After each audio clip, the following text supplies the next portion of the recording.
আসসালামু আলাইকুম, hello viewers, welcome to world science academy. আপনাদের সকলকে স্বাগতম জানাচ্ছি নতুন একটা ভিডিওতে। আমাদের নতুন একটা ভিডিওর টপিক হচ্ছে ভেক্টরের ক্ষেত্রফল। ভেক্টর ক্ষেত্রফল কিভাবে নির্ণয় করতে হয়? ভেক্টরের হচ্ছে যে ক্ষেত্রফলগুলো আছে, যেমন হচ্ছে সামুদ্রিক ক্ষেত্রফল, ত্রিভুজের ক্ষেত্রফল, এই ক্ষেত্রফলগুলো অর্থাৎ আবার সামুদ্রিকের বাহু নির্দেশ করলে, কোণ নির্দেশ করলে এইসব ক্ষেত্রফলগুলো আমাদের জন হিসেবে পেজ লিখে যায়।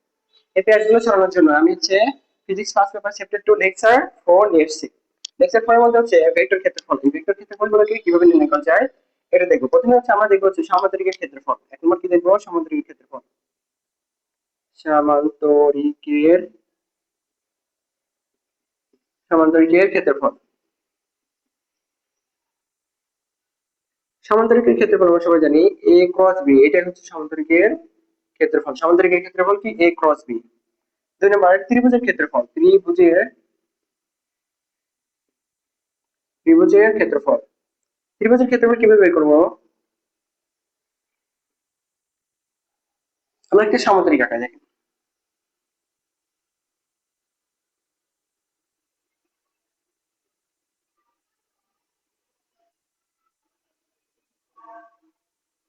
এই হচ্ছে একটা হচ্ছে সামান্তরিক। সামান্তরিক আঁকানোর পর এই যে সামান্তরিক আছে, সামান্তরিকের ক্ষেত্রফল হচ্ছে a ক্রস b। এটা যদি a হয়, a ভেক্টর হয়, এবং এটা যদি b ভেক্টর হয়, তাহলে এই যে সামান্তরিক আছে, পুরো সামান্তরিকের ক্ষেত্রফল হবে কি? a ক্রস b এর মানে হবে পুরো সামান্তরিকের ক্ষেত্রফল। পুরো সামান্তরিকের ক্ষেত্রফল কি হবে? a ক্রস b এর মান। এটা হচ্ছে পুরো সামান্তরিকের ক্ষেত্রফল। এখন যদি ত্রিভুজের ক্ষেত্রফল আনি, ত্রিভুজের ক্ষেত্রফল এখন যদি সামান্তরিক যদি অর্ধেক করি, সামান্তরিক যদি অর্ধেক করি, তাহলে সে কি তৈরি হচ্ছে? ক্ষেত্রফল তৈরি হচ্ছে। অর্থাৎ ত্রিভুজের ক্ষেত্রফল হবে হাফ a ক্রস b। এখন যদি আমার কোশ্চেন আমার হচ্ছে বিভিন্ন মানে ভেরিয়েবল করে আসে, যেরকম হচ্ছে সামান্তরিকের ক্ষেত্রফল। এখন সামান্তরিকের বাহু নির্দেশ করলে ক্ষেত্রফল কত হবে?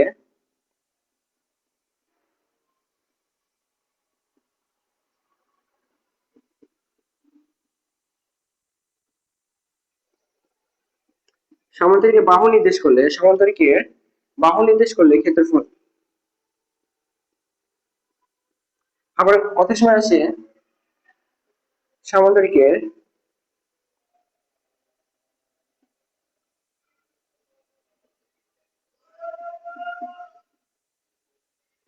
সামান্তরিকের কর্ণ নির্দেশ করলে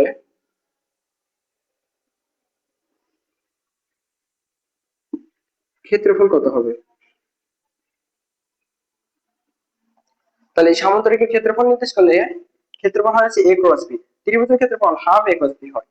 কিন্তু সামান্তরিকের বাহু নির্দেশ করলে ক্ষেত্রফল কত হবে? বা হচ্ছে সামান্তরিকের কর্ণ নির্দেশ করলে এই ক্ষেত্রফল কত হবে? দেখেন আসি। সামান্তরিকের বাহু নির্দেশ করা, এইটা আর এইটাই তো বাহু। সামান্তরিকের বাহু নির্দেশ করা যা, সামান্তরিকের ক্ষেত্রফল সেম হবে। তাহলে সামান্তরিকের বাহু নির্দেশ করলে কি হবে? সামান্তরিকের ক্ষেত্রফলই হবে।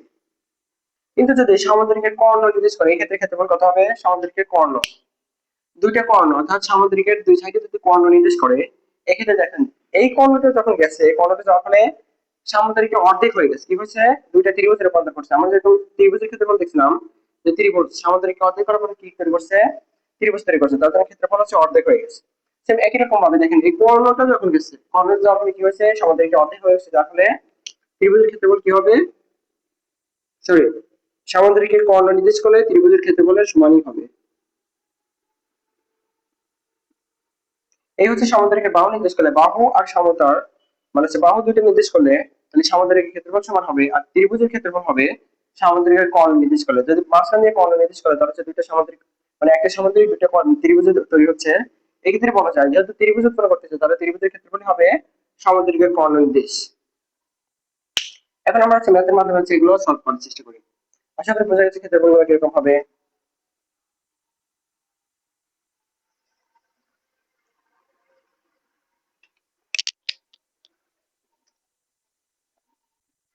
আমরা ধরি a equal to 3i plus 4j plus 5k, এটা হচ্ছে a। আর b ইকুয়াল টু ধরি b equal to 4i plus 5j plus 7k, এটা হচ্ছে আমি ধরে নিলাম, মানে সে বসে দেওয়া সেরকম। এখন বলছে সমান্তরিক ও ত্রিভুজের ক্ষেত্রফল নির্ণয় করো। এখান থেকে সামুদ্রিক ও ত্রিভুজে কি করছে, ত্রিভুজের ক্ষেত্রফল নির্ণয় করতে দিচ্ছে। তাহলে এ এর মান দেওয়া আছে, বি এর মান দেওয়া আছে, সামুদ্রিক ও ত্রিভুজের ক্ষেত্রফল কি হবে, নির্ণয় করতে হবে। তাহলে সামুদ্রিকের ক্ষেত্রফল আমরা কি জানি,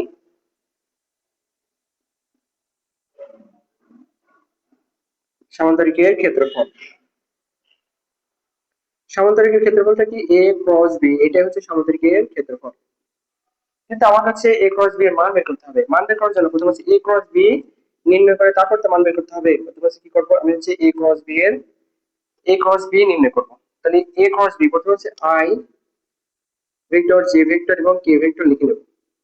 লেখার পর তারপর আই এর সহগ 3, জে এর সহগ 4 আর কে এর সহগ কত 5। তারপর আই এর সহগ 4, তারপর জে এর সহগ হচ্ছে 5 আর কে এর সহগ কত 7। এখান থেকে আমি কি হচ্ছে এটা হচ্ছে মান নির্ণয় করে নিতে পারি না। এখান থেকে আমি এটা হচ্ছে ভেক্টর মান ই করে এটা হচ্ছে নির্ণয় পদ্ধতি কি নির্ণয় করে নিতে, এখান থেকে হচ্ছে এ ক্রস বি এর মানটা নির্ণয় করে নিতে পারি। তাহলে হচ্ছে আই, আই হচ্ছে 4 7 28 মাইনাস 25। তাহলে আই যখন নিচে তখন এই সংখ্যার বাদ তখন এই সাইডে গুণ হবে আর এই সাইডে গুণ হবে। তাহলে 4 7 28 মাইনাস এই সাইডে গুণ 25, তারপর হচ্ছে মাইনাস জে হবে। তাহলে এটা প্লাস এটা মাইনাস এটা আবার প্লাস হবে। তাহলে হচ্ছে এইটা হচ্ছে মাইনাস, তখন এইটার সাথে এটা গুণ হবে, এই সংখ্যার বাদ এই সংখ্যার বাদ, তাহলে এটার সাথে এটা 3 7 21 মাইনাস এটার সাথে আবার এটা গুণ হবে। তাহলে হচ্ছে 4 5 2 প্লাস কে, তখন আবার এই সংখ্যার বাদ হয়ে যাবে এই সংখ্যা। তাহলে কে যেখান থেকে যাবে সারি এবং কলাম দুইটাই, অর্থাৎ সারি এবং কলাম দুইটাই বাদ হয়ে যায়। তাহলে যে কোনো থাকে সেগুলো হচ্ছে কত কত গুণ হয়। তাহলে সেই সাইডে গুণ করার ফলে 3 হচ্ছে 15 আর এই সাইডে গুণ করার ফলে হচ্ছে মাইনাস 16। তাহলে এখান থেকে আই তাহলে কত আসছে 3, এখান থেকে আসছে 3i, এখান থেকে হচ্ছে মাইনাস জে আর এখান থেকে আসছে মাইনাস কে। এই হচ্ছে আমার একটা ভেক্টর আছে, কিন্তু আমার এখানে হচ্ছে ক্ষেত্রফল এই যে রাখতে হবে না, আমার এখন মান বের করতে হবে। এ ক্রস বি এর মান বের করবো। তাহলে কিভাবে বের করবো, তাহলে 3 স্কয়ার প্লাস মাইনাস 1 তার স্কয়ার প্লাস এটা মাইনাস 1 তার স্কয়ার। এভাবে তো ক্ষেত্রফল কি হচ্ছে, যে কোনো ভেক্টরের মান নির্ণয় করতে হয়, সেম একই রকম ভাবে মান নির্ণয় করতেছে। তাহলে 3 স্কয়ার তার মানে 9, 1 এর উপর স্কয়ার মানে 1 এবং 1 এর উপর স্কয়ার মানে 1, তার মানে কত হচ্ছে √11। এটা হচ্ছে আমার সামান্তরিকের ক্ষেত্রফল। আশা করি বুঝতে পেরেছি সামান্তরিকের ক্ষেত্রফল কিভাবে বের করছি। তারপর হচ্ছে ত্রিভুজের ক্ষেত্রফল।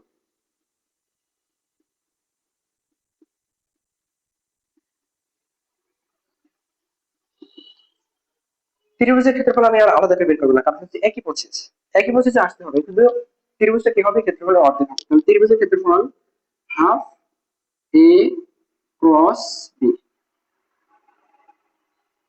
হাফ এ ক্রস বি। আপনারা সবাই হচ্ছে বাদ দিয়ে প্র্যাকটিস করবেন কিভাবে হচ্ছে ত্রিভুজের ক্ষেত্রফল করতে হয়।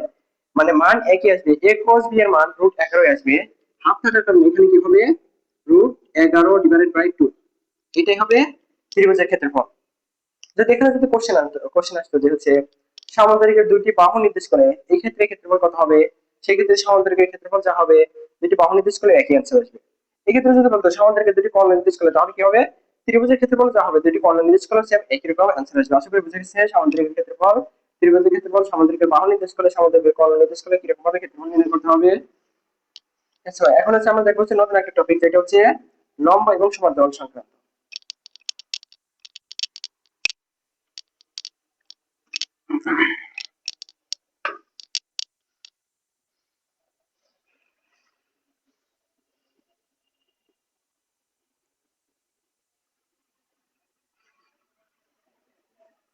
লম্ব আর সমান্তরাল সংক্রান্ত আমাদের হচ্ছে ভেক্টর ক্ষেত্রফল শেষ।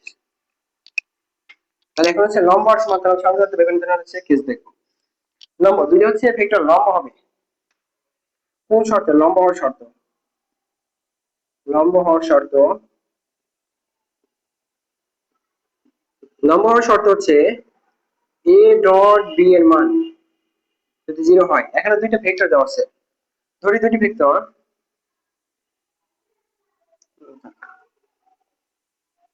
ধরি দুটি ভেক্টর এ ও বি।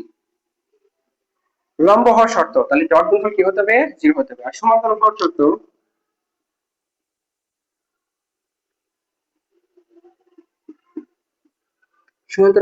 তাহলে কি হবে cos গুণফল জিরো হবে। কি হবে তাহলে? cos গুণফল জিরো হবে। cos গুণফল যদি জিরো হয় তাহলে কি হবে? সমান্তরাল হবে। আর ডট গুণফল যদি জিরো হয় তাহলে কি হবে? লম্ব হবে।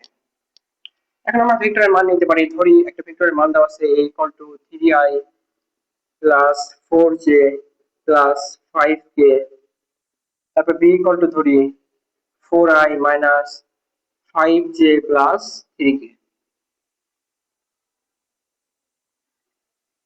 এখানে দুটো ভেক্টর দেওয়া আছে।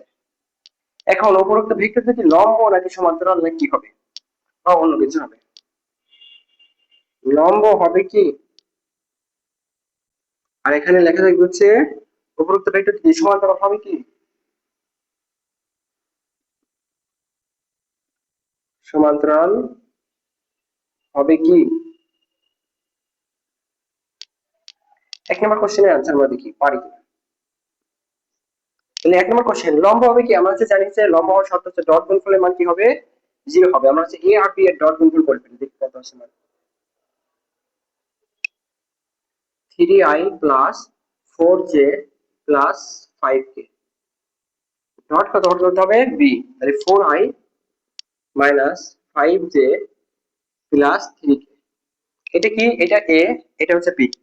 এখন ডট গুণফল করবো, তাহলে হচ্ছে 3 4 হচ্ছে 12, এটা হচ্ছে 4 5 হচ্ছে 20 প্লাস হচ্ছে 3 5 15। তাহলে এখানে কত আসছে? এখানে আসছে হচ্ছে 15 5, তাহলে হচ্ছে এখানে হচ্ছে 7। তাহলে 15 আর হচ্ছে 12, 15 আর 12 মিলে হচ্ছে 27। 15 12 মিলে যদি 27 হয় তাহলে 20 বাদ দিলে 7। এই হচ্ছে 7। এখান থেকে বলা যাচ্ছে এটা লম্ব হবে না, কারণ হচ্ছে ডট গুণফলের মান 16 আসে না। এখান থেকে বলা যাচ্ছে লম্ব হবে না। লম্ব তখনই বলতে পারতাম যখন হচ্ছে এখানে যদি মান যদি শূন্য আসতো, তাহলে কি বলতে পারতাম? এখানে ডট গুণফলের মান শূন্য হচ্ছে, সেহেতু ভেক্টর দুইটি কি হবে? লম্ব হবে। এখন দেখি সমান্তরাল হয় কিনা। সমান্তরাল হওয়ার শর্ত কি? সমান্তরাল হওয়ার শর্ত হচ্ছে দুইটা ভেক্টরের কি হবে? cos গুণফলের মান শূন্য হতে হবে। অর্থাৎ cos গুণফল a cos b এর মান নির্ণয় করবে। দেখি কত হয়। তাহলে কত দেওয়া আছে? প্রথমে হচ্ছে i j k নিতে হবে। প্রথমে কি নিতে হবে? i j k, i vector, j vector আর হচ্ছে k ভেক্টর নিতে হবে। তারপর i এর সহগ 3, তারপর j এর সহগ হচ্ছে 4, তারপর k এর সহগ হচ্ছে 5, তারপর নিচেরটা 4, তারপরে নিচেরটা এটা হচ্ছে j এর সহগ -5 আর হচ্ছে +3। এখান থেকে যদি নির্ণয় পদ্ধতিতে মান নির্ণয় করতে চাই, দেখেন এইটা যখন নেবো তখন এই সুদা আর এই সুদা বাদ, তখন এই কষে কষে কোণ হবে 3 4 হচ্ছে 12 আর এই সাইড কত হচ্ছে? +25 হচ্ছে, কারণ সূত্রের মাইনাস আর এই -25 তাহলে হচ্ছে +25 মাইনাস সূত্রের যে, তারপর হচ্ছে এই সুদা বাদ এই সুদা বাদ, তাহলে এটা গুণ হবে এটা গুণ হবে, তাহলে 3 3 9 -20 প্লাস কে, সূত্রের প্লাস, তারপর হচ্ছে কে, এই সাইডে কোন করবো? এই সাইডে করবো, কারণ হচ্ছে কে এই সাইডে যাবে এই সাইডে যাবে, পুরোটা বাদ হয়ে যাবে, বাঁচবে এইটা হচ্ছে -15 আর হচ্ছে -16, 4 4 16 -15। আমি যখন নেবো তখন কত হচ্ছে? এদের হচ্ছে 25 27, তার মানে হচ্ছে 37, 37 i, আর এখানে হচ্ছে plus 11 j minus 31 k, 31 k। আশা করি বুঝে গেছি কিভাবে নির্ণয় করতে হবে। এইখানে যে ভেক্টরটা আছে এই ভেক্টরের মান কি শূন্য হয়েছে? এই ভেক্টরের মান শূন্য হয় না, অর্থাৎ বলে যে এটা সমান্তরাল হবে না।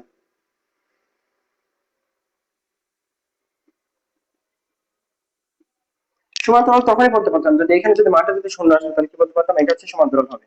কিন্তু শূন্য না আসার কারণে এটা কিভাবে? এটা হচ্ছে সমান্তরাল হবে। লম্ব হওয়ার সাথে হচ্ছে সমান্তরাল হতে আসলে বুঝে যেতে পারলে লম্ব হওয়ার সাথে হচ্ছে ডট গুণফলের মান শূন্য হতে হবে, আর হচ্ছে সমান্তরাল হওয়ার সাথে হচ্ছে cos গুণফলের মান শূন্য হতে হবে। এখন এরকম ভাবে আসে, এরকম ভাবে না আসে অন্যভাবে আসতে পারে। দেখেন কিভাবে আসে।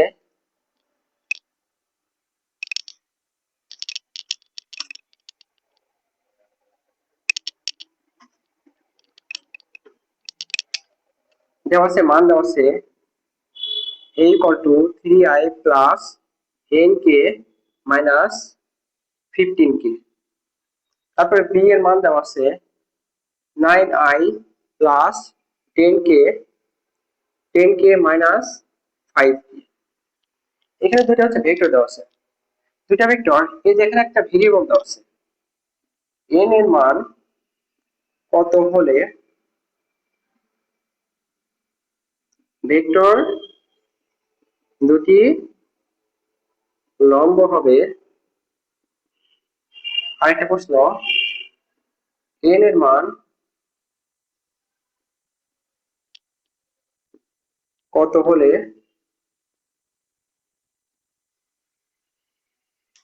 n এর মান কত হলে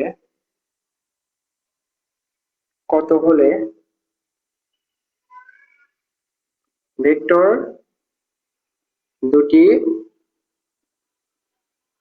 সমান্তরাল হবে। তাহলে n এর মান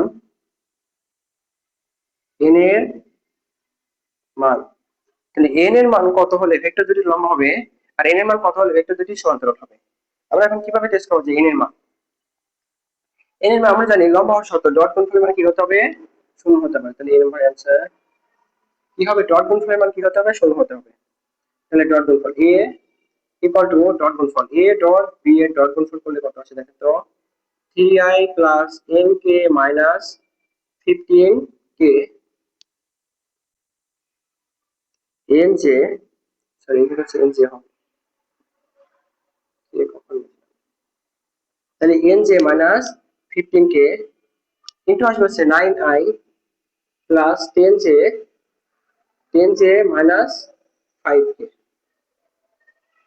তাহলে এখান থেকে কি নির্ণয় করা যায়? দেখেন তো এর মান এটার সাথে এটা গুণ হবে 3 9 27 i আই ডট গুণফলের ক্ষেত্রে কি হয়? আই গুলো হচ্ছে বাতিল হয়ে যায়, তারপর হচ্ছে প্লাস 10 জে মাইনাস হচ্ছে মাইনাস মাইনাস হচ্ছে প্লাস 5 মানে হচ্ছে 75 কে 75 কে আসবে এটা। যেহেতু ডট গুণফল আমরা যে শর্ত অনুযায়ী এখানে বলতে পারি এটার সাথে এটা গুণ করলে হয় 3 9 27, n এর সাথে 10 গুণ করলে 10n, এবং 5 এর সাথে -15 এর সাথে -5 গুণ করার পরে মাইনাস প্লাস 75 মাইনাস মাইনাস হচ্ছে প্লাস। সুতরাং শর্ত মতে বলা যায় 27 plus 10n plus 75 equal to 0। সুতরাং 10n ইকুয়াল টু মাইনাস কত হবে? এটা হলো 75, তার মানে মাইনাস 102। সুতরাং n ইকুয়াল টু হচ্ছে মাইনাস 10.2 মাইনাস 10.2। যদি হচ্ছে মাইনাস 10.2 হয়, n এর মান যদি মাইনাস 10.2 হয়, তাহলে উপরে ভেক্টর দুটি লম্ব হবে। আবার হচ্ছে 2 নম্বরটি সলভ করে দেখি n এর মান কত হলে ভেক্টর দুটি সমান্তরাল হবে। n এর মান আমরা হচ্ছে জানি সমান্তরাল হওয়ার সাথে কি cos গুণফলের মান 0 হতে হবে। তাহলে a cos b, তাহলে i j k vector. i এর মান দেওয়া হচ্ছে 3, j এর মান দেওয়া হচ্ছে n, j এর সহগ, তারপর হচ্ছে k এর সহগ দেওয়া হচ্ছে -15, তারপর হচ্ছে i এর সহগ দেওয়া হচ্ছে 9, j এর সহগ দেওয়া হচ্ছে 10 এবং k এর সহগ দেওয়া হচ্ছে -5। এখান থেকে হচ্ছে আমরা নির্ণয় পদ্ধতিতে মান বের করে নিতে পারি। i যখন নিব তখন এই সুদের বাদ তখন -5n, পরে এই সুদ নেওয়ার পরে তারপর হচ্ছে মাইনাস মাইনাস হচ্ছে প্লাস হবে, আর হচ্ছে 150 মাইনাস যে সূত্রের মাইনাস এই সুদের বাদ তারপর হচ্ছে -15, তারপর এই সুদের গুণ করার পরে 5, তাহলে হচ্ছে কত হবে? 15 গুণন হচ্ছে 9, তাহলে হচ্ছে 5 15 হচ্ছে 75, 5 15 75, 6 15 90, 6 15 90, 90 হচ্ছে 45 135 প্লাস 135 প্লাস 135, তাহলে হচ্ছে 30, অর্থাৎ ছিল 150 থেকে 15 বাদ দিলে ঠিক আছে 135 হবে। তাহলে মাইনাস কিভাবে হলো? এখানে প্লাস হলো কারণ একটা হচ্ছে মাইনাস হয়েছে, তাহলে হচ্ছে -135 870 মাইনাসের কারণে প্লাস, তারপর হচ্ছে প্লাস কে এই সাইডে বাদ এই সাইডে বাদ, তাহলে এখানে হচ্ছে 10n, সরি এখানে হচ্ছে 30 আর এখানে কত হচ্ছে -9n। তাহলে হচ্ছে শর্ত মতে আমরা কি জানি? শর্ত মতে কি হতে হবে? শর্ত মতে এই যে মান হচ্ছে 0 হতে হবে। সুতরাং শর্ত মতে a ক্রস b এর মান কি হতে হবে? 0 হতে হবে। কি হতে হবে? শর্ত মতে a ক্রস b এর মান 0 হতে হবে। এখান থেকে লেখা যায় রুট ওভার এটার মান কি হতে হবে? 0 হতে হবে। মান কি হতে হবে? 0 হতে হবে। তাহলে root over minus 5n plus 150 তার হোল স্কয়ার প্লাস এটা যোগ করার ফলে কত আসবে, এটা যোগ করার ফলে এখানে যদি 15 বাদ দিতে হচ্ছে 120 তার স্কয়ার হবে, আর এটি কত আসবে, এটা প্লাস আছে 30 মাইনাস 9n তার স্কয়ার ইকুয়াল টু 0। আশা করি বোঝা গেছে। শুধু হচ্ছে এটা যেটা আছে এটা হচ্ছে শুধু হচ্ছে মান নিচ্ছে, তাহলে এখান থেকে এটা বাদ দেওয়ার ফলে কত হচ্ছে প্লাস 120 আসবে। প্লাস 120 আসার ফলে এখানে মাইনাস 120 আসছে, কিন্তু মাইনাস 20 এর উপর 120 এর উপর স্কয়ার করলে কি হবে, প্লাস 120 হবে। এখান থেকে শোনো এই সাইডে চলে যায়, তাহলে হচ্ছে ওই সাইডে যাওয়ার ফলে এখানে হচ্ছে যেটা আছে সেটা সরাসরি হচ্ছে ফ্রি হয়ে যাবে। যেমন মাইনাস 5n প্লাস 150 তার স্কয়ার প্লাস 120 তার স্কয়ার প্লাস 30 মাইনাস 9n তার স্কয়ার ইকুয়াল টু 0। এখান থেকে n এর মান আসবে কয়টা, এখান থেকে n এর মান আসবে 2টা। এটা আপনারা হচ্ছে ক্যালকুলেশন করে নেবেন। তাহলে হচ্ছে কত হচ্ছে 150 এর স্কয়ার অনেক বড় বড় মান আছে, এগুলো হচ্ছে ক্যালকুলেট প্রয়োজন। দেখো আমার কাছে ক্যালকুলেট নাই যার কারণে করতে পারতেছি না। আপনারা সেটি ক্যালকুলেশন করার পর n এর দুইটা মান আসবে, এই দুইটা মানের কারণে কি হবে, এই দুইটা ভেক্টর কি হবে, সমান্তরাল হবে। n এর দুইটা মানের জন্য কি হবে, দুইটা ভেক্টর সমান্তরাল হবে। এখান থেকে আশা করি বুঝে গেছে যে n এর মান কত হলে ভেক্টর দুটি লম্ব হবে এবং n এর মান কত হলে ভেক্টর দুটি সমান্তরাল হবে। আচ্ছা, ভেক্টর লম্ব হওয়ার শর্ত ডট গুণফল কি হবে, ডট গুণফলের মান 0 হতে হবে এবং cos গুণফলের মান কি হতে হবে, 0 হতে হবে যখন সমান্তরাল হবে। সমান্তরাল ক্ষেত্রে ডট গুণফল cos গুণফল 0 আর হচ্ছে লম্ব হওয়ার শর্ত হচ্ছে ডট গুণফল 0। আশা করি বোঝা গেছে ডট গুণফল এবং লম্ব মানে হচ্ছে সমান্তরাল মানে হচ্ছে লম্ব আর হচ্ছে সমান্তরাল হওয়ার শর্ত। এই ছিল হচ্ছে লম্ব এবং সমান্তরাল হওয়ার শর্ত। বিভিন্ন ধরনের যদি ভেরিয়েবল না মানে মান যদি না দিয়ে বিভিন্ন ধরনের ভেরিয়েবল দেওয়া থাকে তাহলে আমরা খুব সহজে এগুলো বের করতে পারি। আশা করি খুব কঠিন লাগে নাই। আমরা এই পর্যন্ত ভিডিওতে রাখবো, তারপর হচ্ছে আমরা হচ্ছে নতুন একটা ভিডিও চালু করবো, সেটা হচ্ছে আমাদের হচ্ছে বিভিন্ন ধরনের আপেক্ষিক আপেক্ষিক বেগ রিলেটেড অনেক কিছু আছে যেগুলো হচ্ছে আমার হচ্ছে সহজ মনে হলে খুব কঠিন কঠিন মনে হয়।